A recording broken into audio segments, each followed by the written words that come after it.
اسلامی تہذیبی اور ثقافتی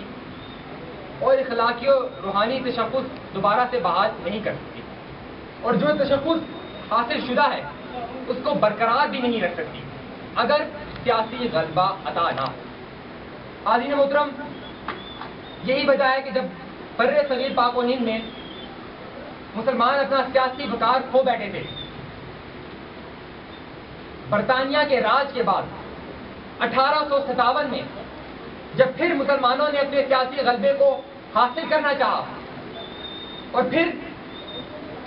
جنگ آزادی کا ایک مارکا پیش آیا، تو اس کے بعد مسلمانوں کو اس جنگ میں ناکامی ہوئی۔ 1858 سے لے کر 1870 تک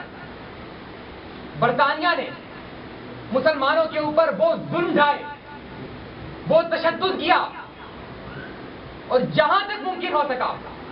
وہ کام کیے کہ پھر مسلمان اپنا سیاسی غلبہ حاصل کرنے کا کبھی سوچے بھی نہ۔ حاضرین محترم، جب مسلمانوں کے اندر سے بر صغیر پاک و ہند کے مسلمانوں کے اندر سے سیاسی غلامی کو قبول کرنے کی ایک روش پیدا ہو گئی اور ان کے اندر سے پھر سے سیاسی غلبے کو حاصل کرنے کی تگ و دو اور وہ سوچ ختم ہو گئی، تو پھر اس وقت کی استعماری طاقت جو کہ برطانیہ تھی، اس نے اپنی ثقافت، اپنی تہذیب، اپنی فکر اور اپنی نظریات کو مسلمانوں میں انکلکیٹ اور کمیونیکیٹ کرنا شروع کر دیا۔ پھر انہوں نے مسلمانوں کی طرف حمایت کا ہاتھ بڑھایا۔ جن اشخاص نے، جن برٹن لوگوں نے مسلمانوں کی طرف حمایت کا سب سے پہلا ہاتھ بڑھایا، ان میں 3 لوگ سر فہرست ہیں۔ شاید آپ لوگ یہ بات نہ جب سر فہرست ہے، یہ نام آپ شاید پہلی مرتبہ سن لو: سر رچرڈ ٹیمپل، سر جان سٹریچی اور WH۔ ان کی تفصیلات میں نہیں جاؤں گا، میں صرف اس چیز پہ بحث کروں گا جو آج میرا موضوع ہے، اور وہ ہے بیداری شعور۔ حاضرین محترم، بعد ازاں ہم سب اس بات سے آگاہ ہیں کہ سید احمد خان نے ایک تحریک کا آغاز کیا، اور پھر 1870 کے بعد انہوں نے ایک سوچ، ان کی ایک فکر کی، اور اس کے بعد انہوں نے ایک تعلیمی انقلاب کا آغاز کیا، اور پھر 100 سال بعد وہ تعلیمی انقلاب ایک ملک کی صورت میں ہمیں نظر آیا۔ اس تعلیمی انقلاب نے ہی بر صغیر کے نقشے کو بدل دیا۔ حاضرین محترم، یہ فقط تمہید تھی۔ اس تمہید کو بیان کرنے کی وضاحت کیا ہے؟ اس تمہید کو بیان کرنے کی وضاحت یہ ہے کہ حاضرین محترم، تہذیبی اور ثقافتی، عمرانی اور سماجی، اکنامک اور ایجوکیشن کے شعبوں میں ذہنی غلامی کو قبول کیا جا چکا ہے۔ آج ہم مانے یا نہ مانے، ہم چاہے جتنے بھی پیٹریوٹک ہوں، چاہے جتنے بھی حب الوطنی کے جذبے کا اظہار کریں، چاہے ہم 14 اگست کو موٹر سائیکلوں کی ویلنگ کریں، چاہے ہم جو کچھ کریں، مگر یہ بات ہمیں ماننی ہوگی اور یہ فیکٹ ہے کہ آج ہم ذہنی غلام ہیں۔ آج 4 دن پہلے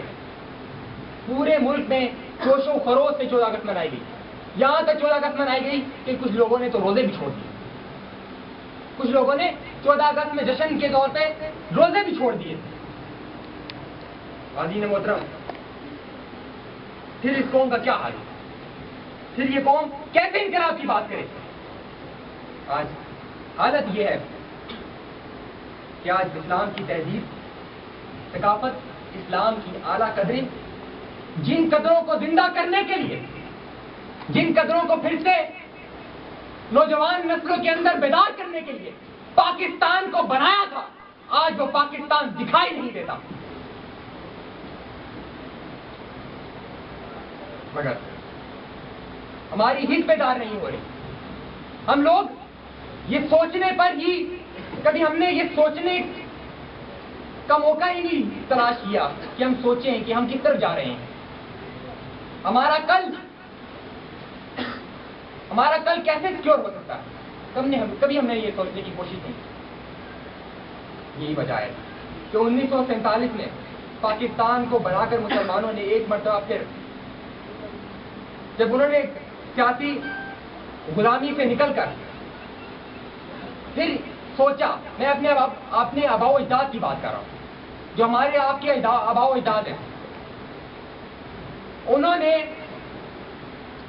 خلافت موومنٹ، جو آپ لوگ اکثر اسٹوڈنٹ نے پڑھی ہوگی بکس میں، خلافت موومنٹ کے بعد انہوں نے قائد اعظم کی لیڈرشپ کے اوپر اعتماد کیا، کیونکہ قائد اعظم کی لیڈرشپ اعتدال پر مبنی تھی۔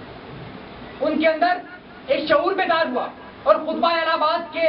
بعد جو علامہ اقبال نے دیا، اس خطبے کے بعد پورے بر صغیر کے مسلمان، ان کی شعور کی جو آنکھ سو رہی تھی وہ اٹھ کھڑی، وہ شعور کی آنکھ کھل گئی، اور پھر 1947 میں ہم نے پاکستان بنا لیا۔ مگر قائد اعظم کی وفات اور لیاقت علی جناح کی شہادت کے بعد حکمران جماعت مسلم لیگ کے رہنما اور بعض کارکن نئے اور یکدم پیدا ہونے والے وسائل کی فراوانی اور جو یکدم دولت ان کے پاس آ رہی تھی اس سے بھگلا گئے، اور ان کے قدم ڈگمگانے لگے، اور پھر وہ سیاست، وہ پاکیزہ سیاست، جس سیاست کی بنیاد قائد اعظم نے رکھی تھی تاجدار کائنات کی سیاست پر، وہ پاکیزہ سیاست جس کی زندگی کو، جس کی توانائی کو ابھی بہت سی قربانیوں کی ضرورت تھی، ابھی بہت سی محنت کی ضرورت تھی، بہت سی مشقت کی ضرورت تھی، وہ سیاست داؤ پر لگی، اور بالآخر وہ سیاست اقتدار کی بھیک چڑھی، اور بعد 64 سال کے بعد آج پوری قوم کا یہ حال ہے کہ وائے ناکامی بتائے کارواں جاتا رہا، اور کارواں کے دل سے احساس بیاہ جاتا رہا۔ حاضرین محترم، وہ تہذیب، وہ ثقافت، وہ معیشت، وہ معاشرہ، وہ اعلیٰ قدریں جن کے لیے پاکستان بنایا گیا تھا، رفتہ رفتہ وہ ہمارے قلوب و اذہان سے نکلتی گئی، اور آج کیونکہ ہم مسلمان ہیں، آج سادہ لوگ مسلمان یہ سمجھتا ہے کہ مسجدیں بھی ہیں، علماء بھی ہیں، مدارس بھی ہیں، سب کچھ ہے، ارے سب کچھ تو ہے، اذانیں بھی ہوتی ہیں، ہر بندے کو نماز پڑھنے کی اجازت بھی ہے، تو اسلام کہاں سے غلام ہوا؟ ارے یہی تو وہ فکر تھی جس کی اقبال نفی کر رہے تھے۔ اقبال اس قوم کے مسلمانوں کو جھنجھوڑتے ہیں اور نوجوانوں کو جھنجھوڑتے ہوئے کہتے ہیں کہ ملا کو جو ہے ہند میں سجدے کی اجازت، ملا کو جو ہے ہند میں سجدے کی اجازت، نادان یہ سمجھتا ہے اسلام ہے آزاد۔ حاضرین محترم،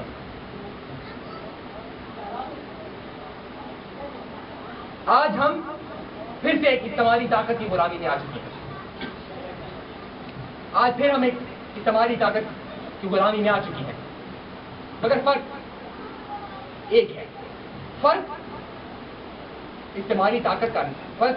صرف استعماری طاقت کا ہے، ورنہ غلام تو وہی ہیں، برے صغیر پاک و ہند کے وہی مسلمان پھر سے غلام ہیں۔ میں صرف ایک یو کے کا ایک پریس ہے، اس کے ایڈیٹر اور پبلشر راجر وین زنڈربرگ، ان کا ایک ایسے ہے، اس میں سے کچھ چیزیں کوٹ کر رہا ہوں، تو آپ خود اس سے اندازہ لگا لیں کہ